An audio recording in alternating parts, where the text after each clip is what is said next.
there, everybody. Let's have a little fun with this one. This is a video that I've had the idea of for a very long time, and it was a while before I actually sat down to just write the dang thing out. I had to come out, well, I didn't have to. I decided to come up with my list of the top 10 best Disney villains. A little bit about my parameters here. I did decide to go only with animated. Now, Disney has made plenty of live-action movies over the years, some of which even have phenomenal villains. Judge Doom from Roger Rabbit comes to mind, although it's partially animated. But anyways, I opted not to do this because generally when you say Disney villain, or really even Disney movie, generally people mean the animated canon. And I am sticking to Disney animated. I am not counting Pixar, even though Disney now owns them. I still deal with them as a separate thing. So let's talk about my own personal top 10 that I'm sure everyone will agree with. Right. Number 10, Cruella de Vil. Let's start this list off with a bit of class, question mark. I just love the pomposity of Cruella de Vil. I love the self-obsession. I love the complete lack of self-awareness. She's just absolute over the top, but in a way more scaled down way. Over the top villains are pretty common in Disney, but what I like about Cruella is she's over the top, but not trying to conquer the world, not trying to take over a kingdom, not doing these grand schemes.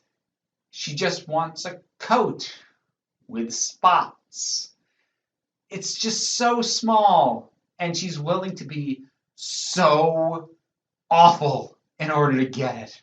Like the song Cruella de Vil, Cruella de Vil. I know she doesn't sing it, but I can't think of her without thinking of the song, so that helped.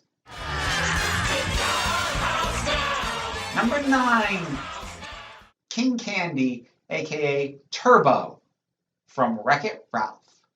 So this is the one that is the most recent that is going to make this list, because it's been noted by lots of people with much bigger platforms than me that Disney recently has kind of de-emphasized the villains and has favored what one would consider to be the surprise villain. And that's not to say that that sort of thing doesn't work. I would actually argue that that has worked very well in some cases, but it does mean that the villain doesn't get the chance to be big, operatic, fun, and memorable the way they are in earlier Disney films. I do feel like King Candy is the exception to this because he is a memorable character even prior to the reveal of him being the villain. If you were going to criticize villains specifically, a lot of the surprise villains in recent years have been fairly unremarkable characters until you found out that they were villains. And I also like that it's not a turn on a dime.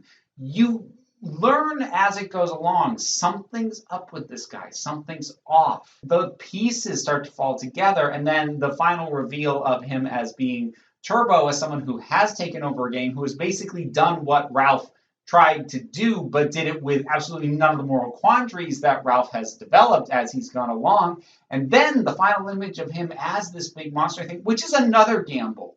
Replacing your villain with effectively a monster more often than not doesn't work because you're invested in the humanoid version of them. But in this case, it works because it's the exact same face, the vocal delivery is the same. Oh, that works. Number 8, Hades.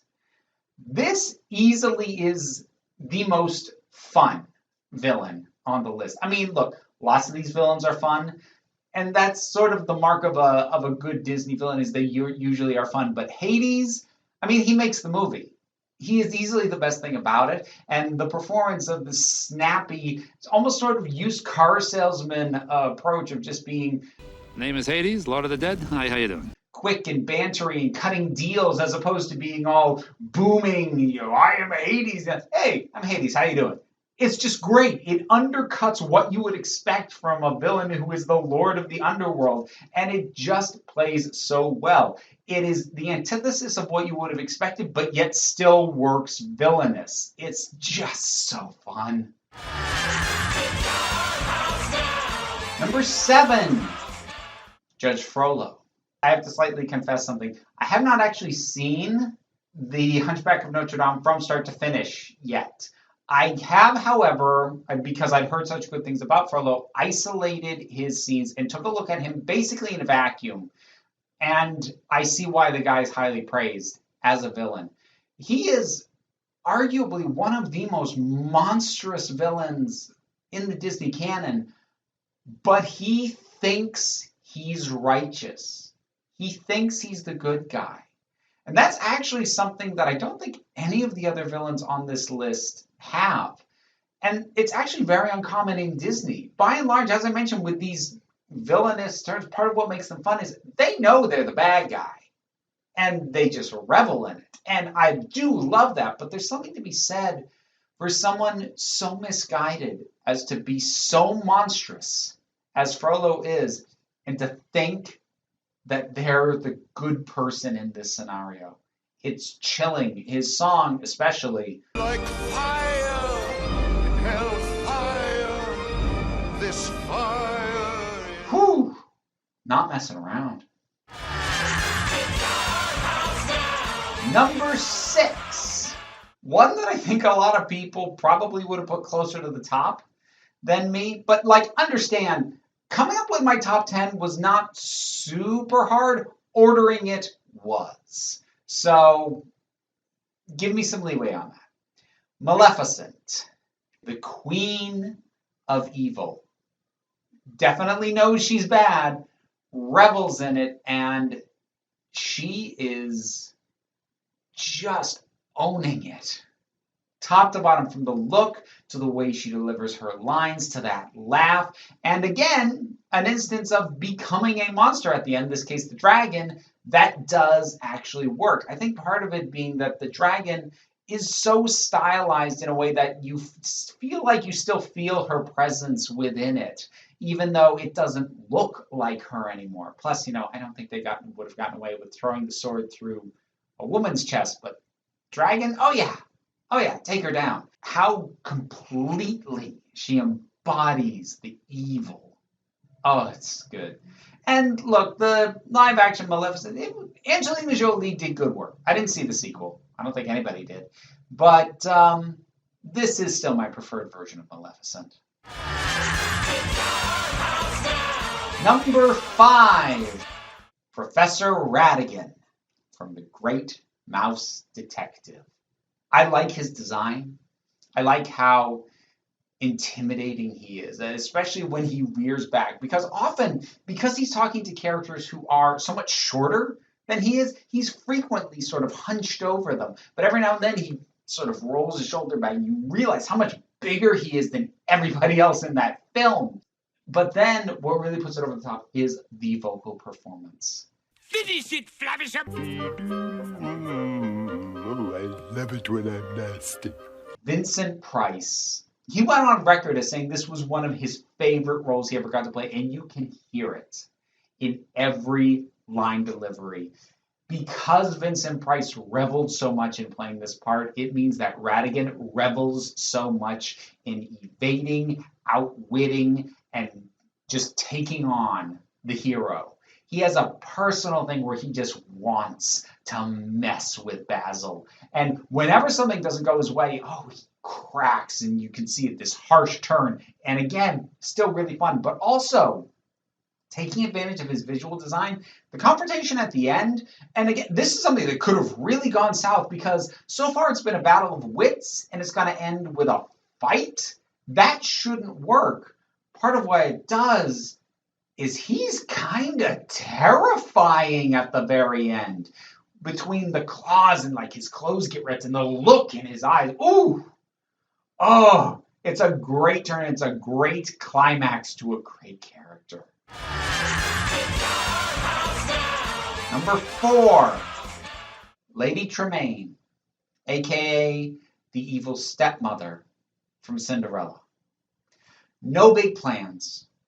No grand scheme. Not even really a clear, discernible goal that is in opposition to the heroes. Just doesn't want to see the heroes succeed.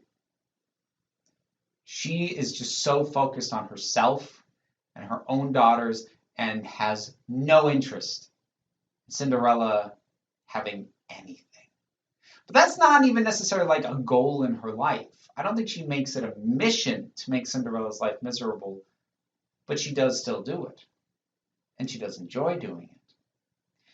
And a lot of this one is actually just in the, I'm going to say performance, but I mean visually. The body language, the look, the eyes, the way they narrow. She figures things out, puts pieces together, decides on the next cruel thing she's going to put Cinderella through. In many ways, she is the most believable villain.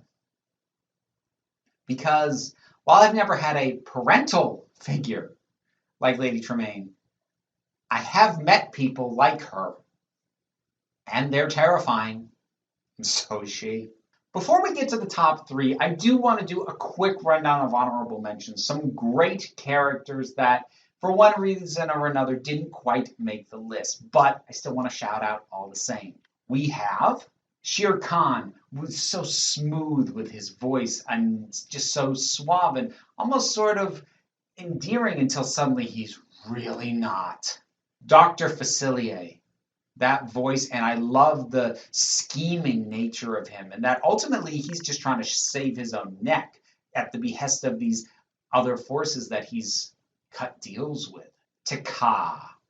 I love Taka. I love to death the final reveals about Taka. However, the reason Taka didn't make the list is because ultimately it's more of an obstacle than it is a real proper villain. Long John Silver.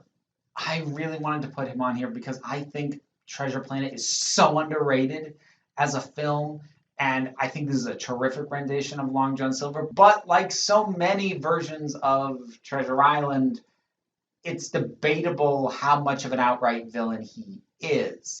Yzma, she almost made this list. She was really close. Much like Hades, she is just a lot of fun with a terrific performance from Eartha Kitt. Basically, it came down to her and Cruella for that number 10 spot. And Cruella just edged her out, but oh, it was close. McLeach from Rescuers Down Under. Another movie that I think is just flat out underrated as a film. And George C. Scott gives such a good performance as this character. But ultimately, as much as I like him, I couldn't in the good conscience put him above the ones who actually made the list. Murloc. I have a lot of fond memories about this villain from the DuckTales movie, but I do have to admit that upon rewatch, he is played for laughs more often than I remember. I think in a lot of ways, he's higher in my mind because of what he transforms into towards the end of the movie, which is awesome. The Headless Horseman, again, kind of debatable just because of the nature of the horseman and sort of how you feel about the story overall, but I'll tell you, there's just something for me it's one of my favorite laughs in film of all time, just rearing back, holding the jack-o'-lantern and the sword, and laughing. It's so good. And last honorable mention goes to Chernabog, who honestly could have made the list. The only reason he doesn't is because even if you're going to make an argument that he is a villain, it's only in one segment of a film that does not have a coherent storyline, because Fantasia just doesn't. As much as I love him, and I love the Night on Bald Mountain segment, he's not actually a functional villain for what that movie is. So let's get to our top three. Number 3. Long live the king. Scar from The Lion King. Again, a lot of it comes down to vocal performance. And, doubly so now that we've had the comparison with the photorealistic remake, but Jeremy Irons just drips personality and venom. The lines that and again, can turn so quickly. He can be sarcastic. He can be almost a little flamboyant, and then he'll just go cold in the face and go, Kill him. It's chilling. It's really, really good. Number 2 is Gaston. I like Gaston because, again, he does not have this huge ambition of power or revenge. He's just entitled. He thinks because he is strong and handsome that the world is supposed to bend to his will. He is, I'm just going to say it, he is toxic masculinity personified. And it is the perfect villain for a story about somebody as empathetic and intellectual as Belle, and as someone whose entire journey is about coming to better understand that he has to change and he has to better understand other people, to care about other people as the Beast. Gaston is the perfect counterpoint to all of that, because it's so much deeper than just the surface of, oh, the horrific beast-looking thing is really a guy and the handsome-looking guy is really a monster. Yes, there is that, but it goes so much deeper. Gaston thinks the world owes him what he wants. He has never questioned that. He never will question that, even if he hadn't died. And he is a really terrific villain, especially for the story he's put in. But he does not quite make it my number 1 spot. It may be nostalgia, partially speaking here, but I have to give my number 1 slot to Ursula, the Sea Witch. Ursula is everything that I ask for in a Disney villain. She has a terrific design, has a boisterous and just flamboyant vocal performance. She has a terrific song, and she is driven, and she is heartless, and she enjoys twisting the knife, and she's also intimidating.